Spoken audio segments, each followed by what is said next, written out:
नमस्कार। हिंदी आचार्य की एजुकेशन की सीरीज में आज हम स्टूडेंट्स राइट टू एजुकेशन 2009 बहुत ही इंपॉर्टेंट एक्ट के बारे में पढ़ने वाले हैं। तो चलो स्टार्ट करते हैं। स्टूडेंट्स, ये जो राइट टू एजुकेशन एक्ट है जिसकी शॉर्ट फॉर्म RTE 2009 है, ये जो एक्ट है ये हमारी संसद ने, हमारी पार्लियामेंट ने 4 अगस्त 2009 को पास किया था संसद ने।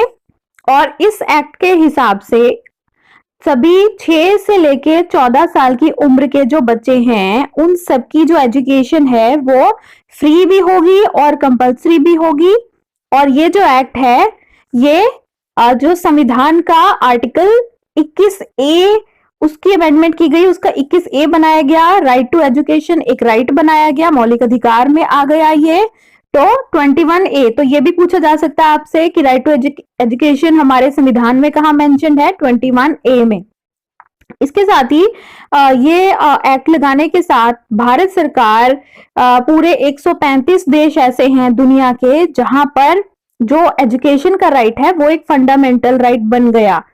और इसके साथ ही ये जो RTE है ये एक्चुअली पास तो कर दिया गया था 4 अगस्त 2009 को, और ये लागू हुआ 1 अप्रैल 2010 को।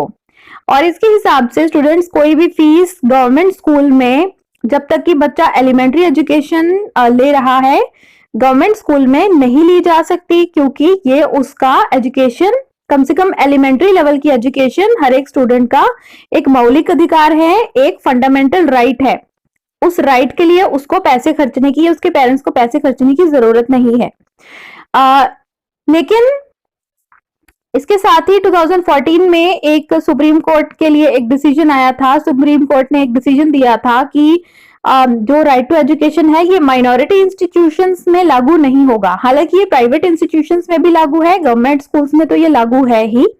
इसके साथ ही इस समय जब ये RTE लागू किया गया है, पास किया गया है, तो उस समय के जो प्रधानमंत्री थे वो डॉक्टर मनमोहन सिंह थे। ये भी आप याद रख सकते हो कि इसका क्वेश्चन हो सकता है कि उस समय प्रधानमंत्री कौन थे, तो डॉक्टर मनमोहन सिंह उस टाइम प्रधानमंत्री थे। इसके साथ एक और इंटरेस्टिंग और इंपॉर्टेंट चीज है बच्चों कि राइट टू एजुकेशन एक्ट जो है वो जम्मू एंड कश्मीर में पहले लागू नहीं था, और अब क्योंकि 2019 में जो जम्मू एंड कश्मीर है वो एक यूटी बन गई है, तो इसलिए अब ये जम्मू एंड कश्मीर में भी लागू है।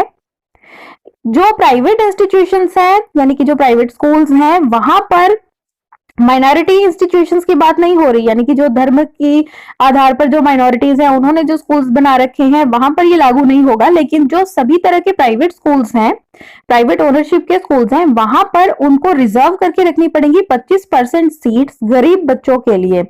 और जो उनको, अगर वो उनसे कम फीस लेंगे और जितनी फीस उनसे कम ली वो जो सरकार है, राज्य सरकार है, वो उनको पैसे वहां से मिला करेंगे।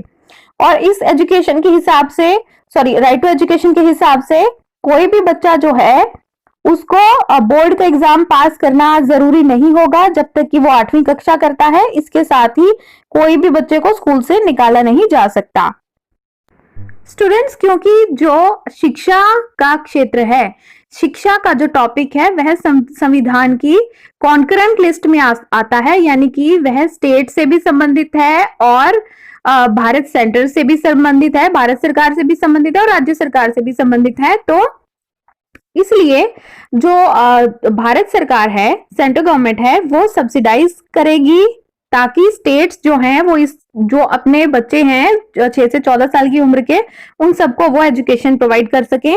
उसके लिए भारत सरकार की मदद दी जाती है।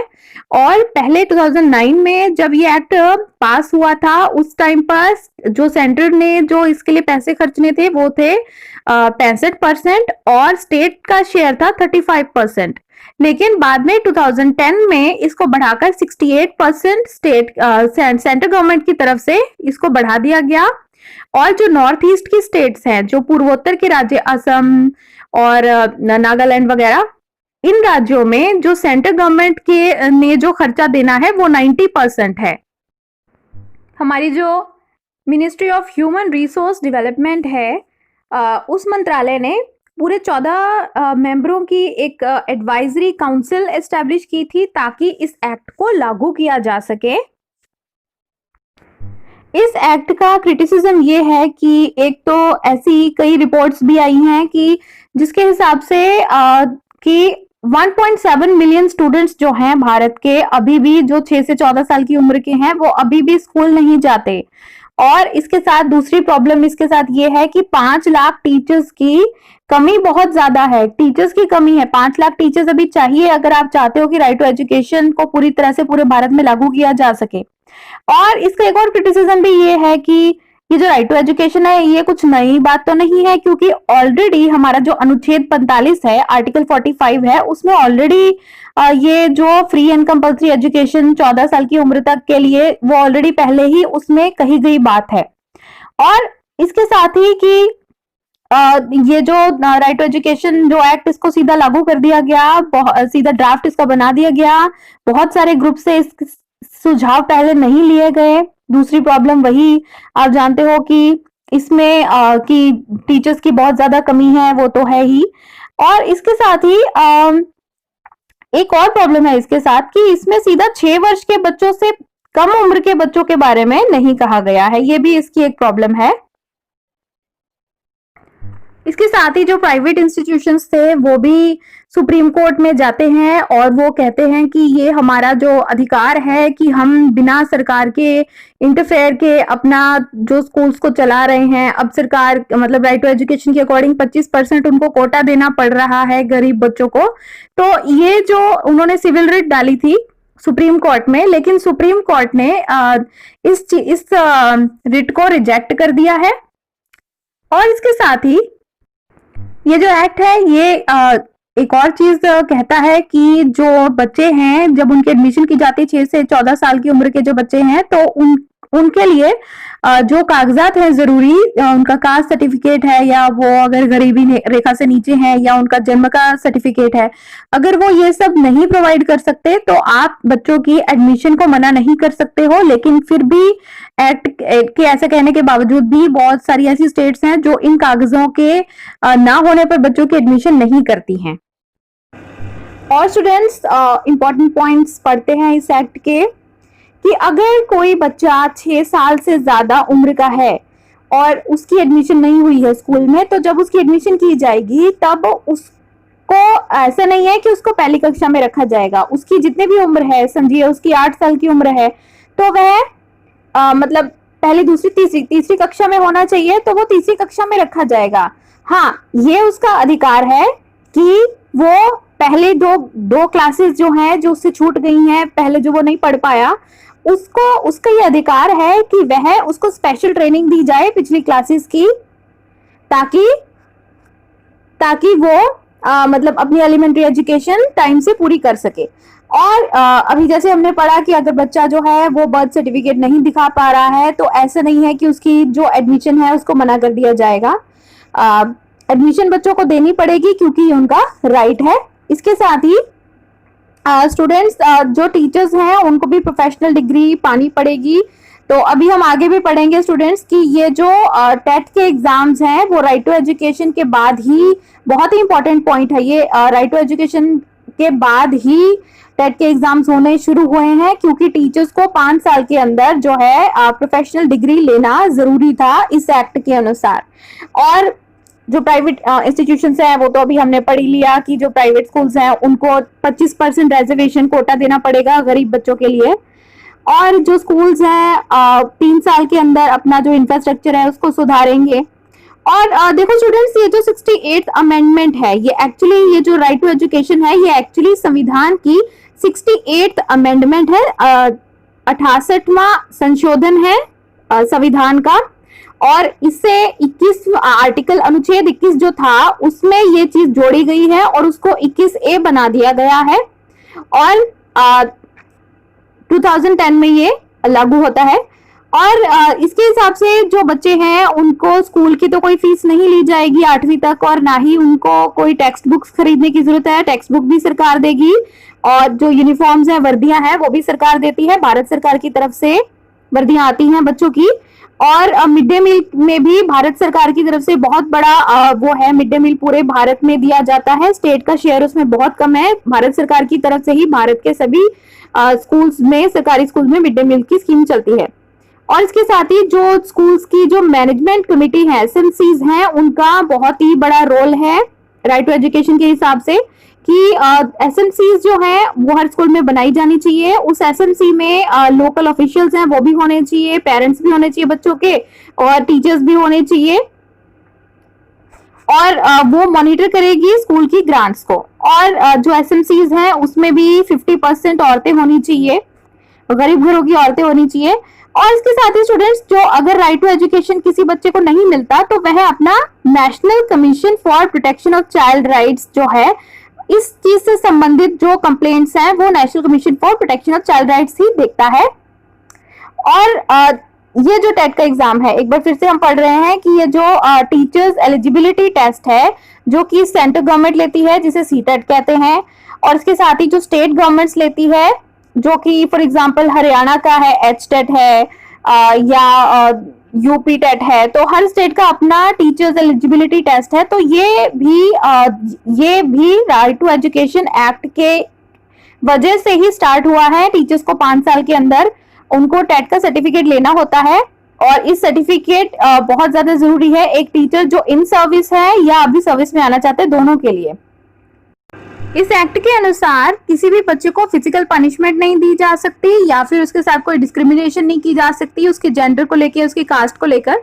इसी तरह से इस एक्ट के अनुसार जो बच्चा है 8वीं कक्षा से पहले उसे स्कूल से निकाला भी नहीं जा सकता है। और इसके साथ ही जो टीचर्स हैं उनके लिए भी एक जरूरी चीज है, एक तो टेट हो गया, दूसरी चीज उनके लिए जरूरी ये है कि वो प्राइवेट ट्यूशन नहीं दे सकते। ये सरकारी टीचर्स के लिए है कि वो प्राइवेट ट्यूशंस नहीं दे सकते।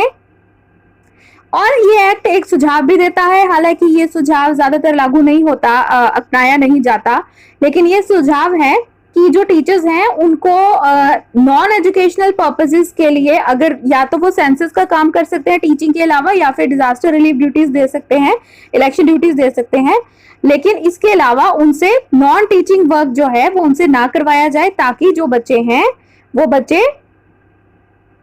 बच्चों की पढ़ाई खराब ना हो। अब हम बात करते हैं कि टीचर्स का स्टूडेंट्स के साथ में रेशो कैसा होगा। तो प्राइमरी स्कूल्स में टीचर्स और प्यूपल का जो रेशो है वो 30:1 होगा, यानी कि 30 बच्चे होंगे तो एक टीचर होगा। अपर प्राइमरी में 6वीं से 8वीं 35:1, यानी कि 35 बच्चे होंगे और एक टीचर होगा। और बच्चों की गिनती के हिसाब से देखिए बच्चों देखते हैं कि पहली से 5वीं कक्षा के अगर तो 60 बच्चे हैं, देखिए सबसे पहली लाइन, पहली से 5वीं कक्षा के अगर 60 बच्चे हैं तो टीचर्स होंगे 2, और पहली से 5वीं कक्षा के 60 से 90 बच्चों के बीच की स्ट्रेंथ है तो टीचर्स 3 होंगे। यहाँ पे 2 लिखा हुआ है, ये 3 है। अगर 91 से 120 की स्ट्रेंथ होती है स्कूल में पहली से 5वीं कक्षा तक ही, तब टीचर्स जो है वो 4 होंगे। और 121 से लेके 200 तक की जो स्ट्रेंथ होती है अगर प्राइमरी स्कूल में, तब टीचर्स होंगे 5।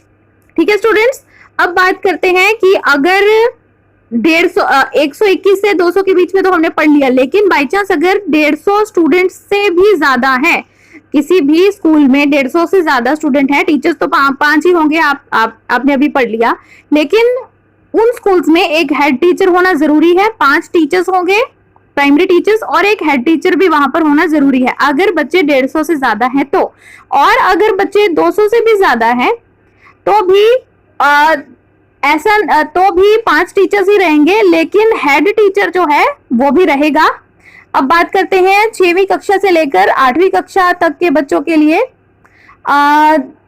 6वीं कक्षा में अभी जैसे हमने पढ़ा 35:1 है उसके लिए, तो उनके लिए हर एक क्लास, यानी कि 6वीं 7वीं 8वीं 3 क्लासेस हैं अपर प्राइमरी में, या एलिमेंट्री एजुकेशन जिसे कहते हैं। तो अब 6वीं 7वीं 8वीं में एक टीचर हर एक क्लास के लिए होना चाहिए, यानी कि कम से कम 3 टीचर्स तो होने ही चाहिए, एक 6वीं का, एक 7वीं का और एक 8वीं का। और इसके साथ ही इन 3 टीचर्स में कम से कम एक टीचर साइंस का होना चाहिए, वही मैथ्स भी पढ़ा सकता है, एक सोशल साइंस का होना चाहिए जो कि इंग्लिश भी पढ़ा सकता है, और एक लैंग्वेजेस का होना चाहिए, जो भी लोकल लैंग्वेज है या हिंदी है या इंग्लिश है, कोई एक लैंग्वेज का टीचर इन 3 टीचर्स में से, ये एक साइंस का होगा, एक सोशल साइंस का होगा और एक लैंग्वेजेस का टीचर होगा।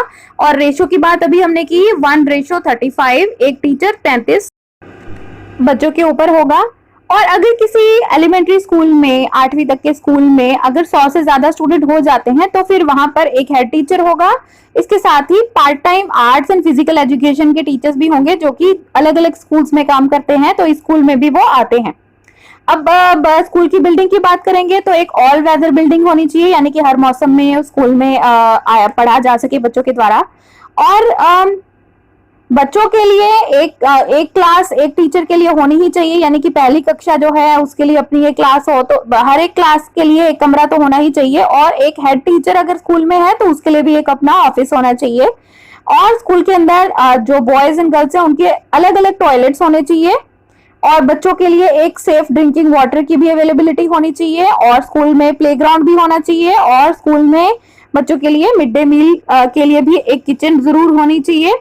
अब बात करते हैं बच्चों की वर्किंग डेज की बात करते हैं, तो पहली से 5वीं कक्षा तक के जो वर्किंग डेज होंगे 365 दिनों के साल में से कम 200 दिन तो स्कूल लगेगा। तो वर्किंग डेज तो इतने होंगे बच्चों की पढ़ाई के, टीचर्स के लिए भी। और इसी तरह से जो 6वीं से 8वीं कक्षा के जो स्टूडेंट्स हैं वहां पर कम से कम 220 वर्किंग डेज जरूर होने चाहिए।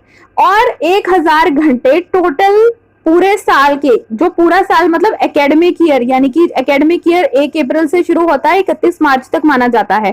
तो पूरे एक एकेडमिक ईयर के लिए पूरे 1000 इंस्ट्रक्शनल पढ़ाई के घंटे होने चाहिए 6वीं से 8वीं तक की कक्षाओं के लिए। तो स्टूडेंट्स ये बहुत ही इंपॉर्टेंट पॉइंट है कि कितना टाइम होता है, इंस्ट्रक्शनल आवर्स कितना एकेडमिक ईयर में, 1000 घंटे। तो ये भी स्टेट की या सेंटर की जिम्मेदारी होती है कि जो स्कूल्स जो हैं वो 1000 घंटे से कम टाइम के लिए ना लगे, वो उस चीज को उनको पूरा करना होता है।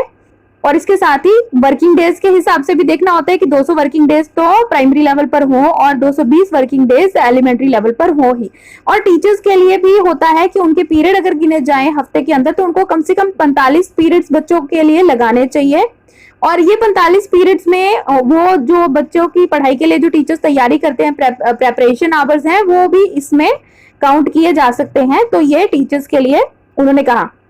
और लाइब्रेरी की भी व्यवस्था होनी चाहिए।